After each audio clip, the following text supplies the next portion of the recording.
Magpies are famous for picking up litter, especially the pieces that sparkle and glitter. And Maurice the magpie was the best of the best. Just look at the rubbish he kept in his nest. Gold wrappers and trinkets, he just couldn't stop.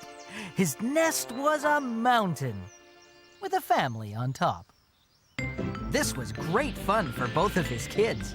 They'd slide down the side on bottle top lids. But Doris, his wife, said, "Enough is enough. You've messed up the nest with all of your stuff. If you carry on adding to this frightful display, you'll soon lose the lot, for the branch will give way." "You're right," said Maurice. "Leave it to me. We'll move somewhere larger. How about the oak tree?" So, that's what they did. But oh, what a mess! Poor Doris the magpie liked this place less. Gold chocolate wrappers were stuck to the wall, and old bottle tops were stacked in the hall. Marbles were rolling all over the floor, and cola can rings were blocking the door. Doris was desperate. "It's just got to stop! I don't want to see one more bottle top!" Poor Maurice the magpie loved his collection, but he loved his wife more and understood her objection.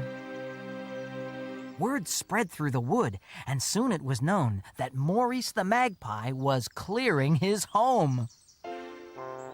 A line of red ants marched up the tree and carried away all they could see.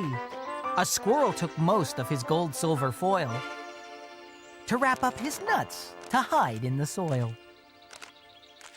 By the end of the day, nothing was there. The collection was gone. The treehouse was bare.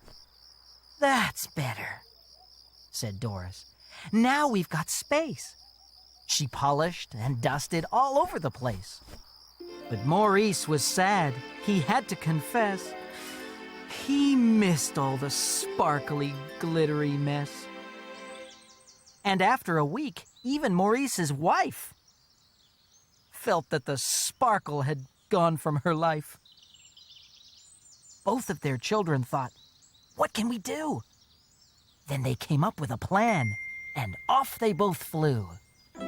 Without their folks knowing, they searched high and low for all of the things their dad had let go.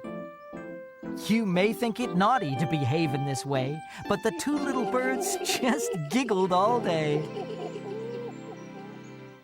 That evening, their parents flew back to the tree. Their children were hoping they'd like what they'd see. Well, what a surprise! Big smiles lit their faces. The collection was back in smart display cases. There were marbles in jars, not under your feet, and buttons on shelves, looking ever so neat. "My collection looks great," said Dad, full of glee, and Mom by his side couldn't help but agree. She was very impressed, loving all that she saw. She even told Maurice to go and find more. So always remember, it's far more worthwhile, if you have a collection, to present it in style.